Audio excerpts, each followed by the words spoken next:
अब हम युद्ध कांड के 50वें सर्ग पर चलेंगे। विभीषण को इंद्रजीत समझकर वानरों का पलायन और सुग्रीव की आज्ञा से जामवन का उन्हें सांत्वना देना, विभीषण का विलाप और सुग्रीव का उन्हें समझाना, गरुड़ का आना और श्री राम लक्ष्मण को नागपाश से मुक्त करके चला जाना। उस समय महातेजस्वी महाबली वानरराज सुग्रीव ने पूछा, वानरों, जैसे जल में बवंडर की मारी हुई नौका डगमगाने लगती है, उसी प्रकार जो यह तुम्हारी सेना सहसा व्यथित हो उठी है, उसका क्या कारण है? सुग्रीव की यह बात सुनकर बालीपुत्र अंगद ने कहा, क्या आप श्री राम और महारथी लक्ष्मण की दशा नहीं देख रहे हैं? ये दोनों वीर महात्मा दशरथ कुमार रक्त से भीगे हुए बाण सैया पर पड़े हैं और बाणों के समूह से व्याप्त हो रहे हैं। तब वानरराज सुग्रीव ने पुत्र अंगद से कहा, बेटा, मैं ऐसा नहीं मानता कि सेना में अकारण ही भगदड़ मच गई है। किसी न किसी भय के कारण ऐसा होना चाहिए। ये वानर उदास मुंह से अपने अपने हथियार फेंककर संपूर्ण दिशाओं में भाग रहे हैं और भय के कारण आंखें फाड़ फाड़ कर देख रहे हैं। पलायन करते समय उन्हें एक दूसरे से लज्जा नहीं होती है। वे पीछे की ओर नहीं देखते, एक दूसरे को घसीटते हैं और गिर जाते हैं, उसे लांग कर चल देते हैं। इसी बीच में वीर विभीषण हाथ में गदा लिए हुए वहां पहुंचे और उन्होंने विजय सूचक आशीर्वाद देकर सुग्रीव तथा श्री रघुनाथ जी के अद्भुत के अभ्युदय की कामना की। वानरों को भयभीत करने वाले विभीषण को देखकर सुग्रीव ने अपने पास ही खड़े हुए महात्मा ऋक्षराज जामवन से कहा, ये विभीषण आए हैं। जिन्हें देखकर वानर शिरोमणियों को यह संदेश हुआ कि रावण का बेटा इंद्रजीत आ गया, इसलिए इनका भय बहुत बढ़ गया है और वे भागे जा रहे हैं। तुम शीघ्र जाकर यह बताओ कि इंद्रजीत नहीं विभीषण आए हैं। ऐसा कहकर बहुत भयभीत हो पलायन करते हुए इन सब वानरों को सुस्थिर करो, भागने से रोको। सुग्रीव के ऐसा कहने पर ऋक्षराज जामवन ने भागते हुए वानरों को लौटाकर उन्हें सांत्वना दी। ऋक्षराज की बात सुनकर और विभीषण को अपनी आंखों से देखकर वानरों के भय को त्याग दिया गया। वे सब के सब फिर लौट आए। श्री राम और लक्ष्मण के शरीर की बाणों से व्याप्त हुआ देख धर्मात्मा विभीषण उस समय बड़ी व्यथा हुई।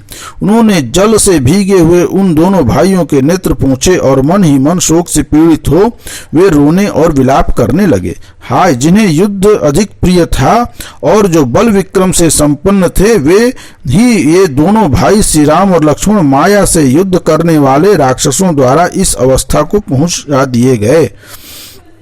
ये दोनों वीर सरलता पूर्वक पराक्रम प्रकट कर रहे हैं, परंतु भाई के इस दुरात्मा कुपुत्र ने अपने कुटिल राक्षसी बुद्धि के द्वारा इन दोनों के साथ धोखा किया है। इन दोनों के शरीर बाणों द्वारा पूर्णतः छिद गए हैं। ये दोनों भाई खून से नहा उठे हैं और इस अवस्था में पृथ्वी पर सोए हुए दोनों राजकुमार कांटों से भरे हुए शाही नामक जंतु के समान दिखाई देते हैं। जिनके बल पराक्रम का आश्रय लेकर मैंने लंका के राज्य पर प्रतिष्ठित होने की अभिलाषा की थी, वे ही दोनों भाई पुरुष शिरोमणि श्री राम और लक्ष्मण देह त्याग के लिए सोए हुए हैं। आज मैं जीते जी मर गया, मेरा राज्याभिषेक मनोरथ नष्ट हो गया। शत्रु रावण ने जो सीता को न लौटाने की प्रतिज्ञा की थी, उसकी वह प्रतिज्ञा पूरी हुई। उसके पुत्र ने उसे सफल मनोरथ बना दिया। इस प्रकार विलाप करते हुए विभीषण के हृदय से लग आकर शक्तिशाली वानर राज सुग्रीव ने उनसे यूं कहा, धर्मज्ञ, तुम्हें लंका का राज्य प्राप्त होगा, इसमें संशय नहीं है। पुत्र सहित रावण यहाँ अपनी कामना पूरी नहीं कर पाएगा। ये दोनों भाई श्री राम और लक्ष्मण मूर्छा त्यागने के पश्चात गरुड़ की पीठ पर बैठकर रणभूमि में राक्षस गणों सहित रावण का वध करेंगे। राक्षस विभीषण को इस प्रकार सांत्वना और आश्वासन देकर सुग्रीव ने अपने बगल में खड़े हुए ससुर सुषेण से कहा, आप होश में आ जाने पर दोनों शत्रुसूदन श्री राम और लक्ष्मण को साथ ले सूरवीर वानर गणों के साथ किष्किंधा को चले जाइए। मैं रावण को पुत्र और बंधु बांधवों सहित मारकर उसके हाथ में मिथिलेश कुमारी सीता को उसी प्रकार छीन लाऊंगा जैसे देवराज इंद्र ने अपनी खोई हुई राजलक्ष्मी दैत्यों के यहाँ से हर लाए थे।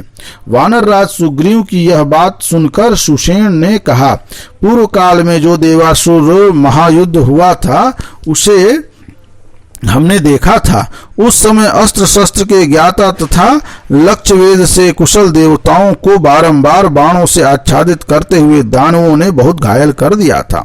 उस युद्ध में जो देवता अस्त्र शस्त्रों से पीड़ित और अचेत प्राण शून्य हो जाते थे, उन सबको रक्षा के लिए बृहस्पति जी मंत्र युक्त विद्या तथा दिव्य औषधियों द्वारा उनकी चिकित्सा करते थे।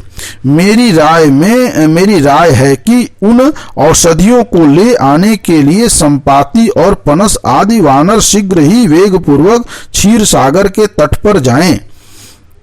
संपाति आदि वानर वहां पर्वत पर प्रतिष्ठित हुई दो प्रसिद्ध महाऔषधियों को जानते हैं। उनमें से एक का नाम संजीव करणी और दूसरे का नाम विशल्य करणी है। इन दोनों दिव्य औषधियों का निर्माण साक्षात ब्रह्मा जी ने किया है।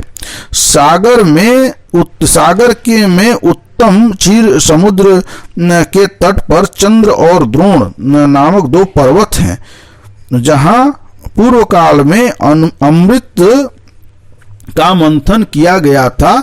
उन्हीं दोनों पर्वतों पर वे श्रेष्ठ औषधियां वर्तमान हैं। महासागर में देवताओं ने ही उन दोनों पर्वतों को प्रतिष्ठित किया था।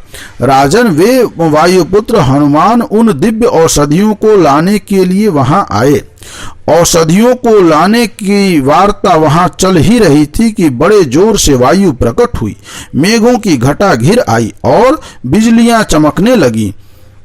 वह वायु सागर के जल से हलचल मचाकर पर्वतों को कंपित सी करने लगी। गरुड़ के पंख से उठी हुई प्रचंड वायु ने संपूर्ण द्वीप के बड़े बड़े वृक्षों को डालियां तोड़ डाली और उन्हें लवण समुद्र के जल में गिरा दिया। लंकावासी महाकाय सर्प भय से थर्रा उठे। संपूर्ण जल जंतु शीघ्रता पूर्वक समुद्र के जल में घुस गए। तदंतर दो ही घड़ी में समस्त वानरों ने प्रज्वलित अग्नि के समान तेजस्वी महाबली विनतानंद गरुण को वहां उपस्थित देखा।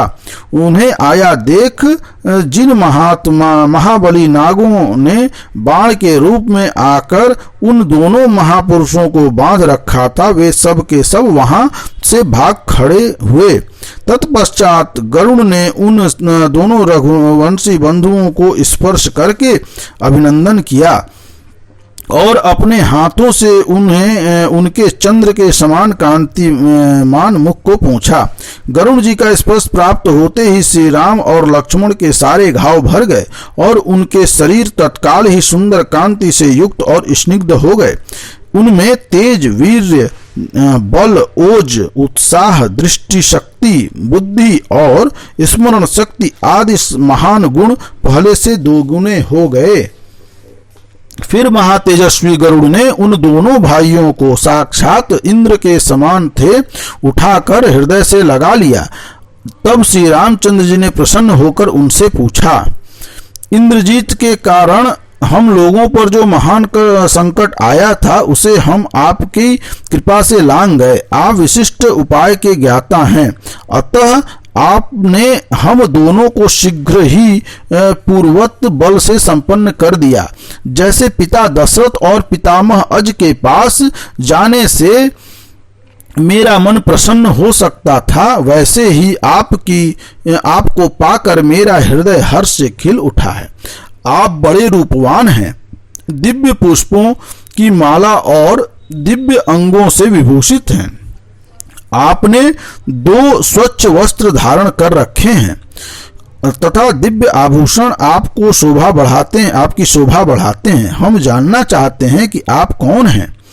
तब महातेजस्वी महाबली परीक्षिराज विनतानंद गरुड़ ने मन ही मन प्रसन्न हो आनंद के आंसुओं से भरे हुए नेत्रों वाले श्री राम से कहा, काकुस्थ, मैं आपका प्रिय पुत्र गरुड़ हूँ, प्रिय मित्र गरुड़ हूँ, बाहर विचरने वाला आपका प्राण हूँ। आप दोनों की सहायता के लिए ही मैं इस समय यहाँ आया हूँ।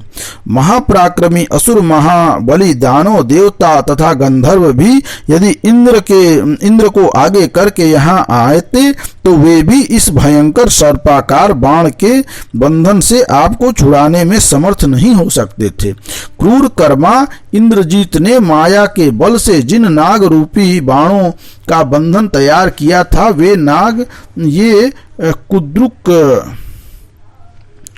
कद्रुक के पुत्र ही थे।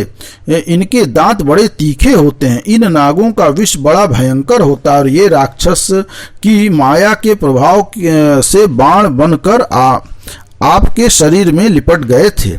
धर्म के ज्ञाता सत्य पराक्रमी श्री राम सम्रांगण में शत्रुओं का संहार करने वाले अपने भाई लक्ष्मण के साथ ही आप बड़े सौभाग्यशाली हैं।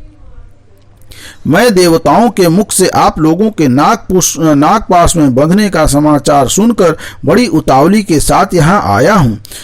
हम दोनों में जो स्नेह है उससे प्रेरित हो मित्र धर्म का पालन करता हुआ सहसा आ पहुंचा हूं। आकर मैंने इस महाभयंकर बाण बंधन से आप दोनों को छुड़ा दिया है। अब आपको सदा ही सावधान रहना चाहिए। समस्त राक्षस स्वभाव से ही संग्राम में कपटपूर्ण युद्ध करने वाले होते हैं, परंतु शुद्ध भाव वाले आप जैसे सूरवीर का सरलता ही बल है। इसलिए इसी दृष्टांत को सामने रखकर आपको रण क्षेत्र में राक्षसों का कभी विश्वास नहीं करना चाहिए, क्योंकि राक्षस सदा ही कुटिल होते हैं। ऐसा कहकर महाबली गरुड़ ने उस समय परम स्नेही श्री राम को हृदय से लगाकर उनसे जाने की आज्ञा लेने का विचार किया। वे बोले, शत्रुओं पर भी दया दिखाने वाले धर्मज्ञ मित्र रघुनंदन, अब मैं सुखपूर्वक यहाँ से प्रस्थान करूंगा। इसके लिए आपकी आज्ञा चाहता हूँ। वीर रघुनंदन, मैंने जो अपने को आपका सखा बनाया है, इसके विषय में आपको अपने मन में कोई कौतूहल नहीं रखना चाहिए। आप युद्ध में सफलता प्राप्त कर लेने पर मेरे इस स्वभाव को स्वयं समझ लेंगे। आप समुद्र की लहरों के समान अपने बाणों की परंपरा से लंका की ऐसी दशा कर देंगे कि यहाँ केवल बालक और बूढ़े ही शेष रह जाएंगे। इस तरह अपने शत्रु रावण का संहार करके आप सीता को अवश्य प्राप्त कर लेंगे। ऐसी बात कहकर शीघ्रगामी एवं शक्तिशाली गरुड़ ने श्री राम को निरोग करके उन वानरों के बीच में उनकी परिक्रमा की और उन्हें हृदय से लगाकर वे वायु के समान गति से आकाश में चले गए। श्री राम और लक्ष्मण को निरोग हुआ देख उस समय सारे वानर यूथपति सिंहनाद करके पूंछ हिलाने लगे। फिर तो वानरों ने डंके पीटे, मृदंग बजाए, शंखनाद किए और हर्षोल्लास से भरकर पहले की भांति वे गर्जने और ताल ठोंकने लगे। दूसरे पराक्रमी वानर जो वृक्षों और पर्वत शिखरों को हाथ में लेकर युद्ध करते थे, नाना प्रकार के वृक्ष उखाड़कर लाखों की संख्या में युद्ध के लिए खड़े हो गए। जोर जोर से गरजते और निशाचरों को डराते हुए सारे वानर युद्ध की इच्छा से लंका के दरवाजे पर आके डट गए। उस समय उन वानर यूथपतियों का बड़ा भयंकर एवं तुमुल सिंहनाद सब ओर गूंजने लगा, मानो ग्रीष्म ऋतु के अंत में आधी रात के समय गरजते हुए मेघों की गंभीर गर्जना सब ओर व्याप्त हो रही है। इस प्रकार युद्ध कांड का यह 50वां सर्ग यहाँ पूर्ण हुआ। बोलिए राजा रामचंद्र की जय।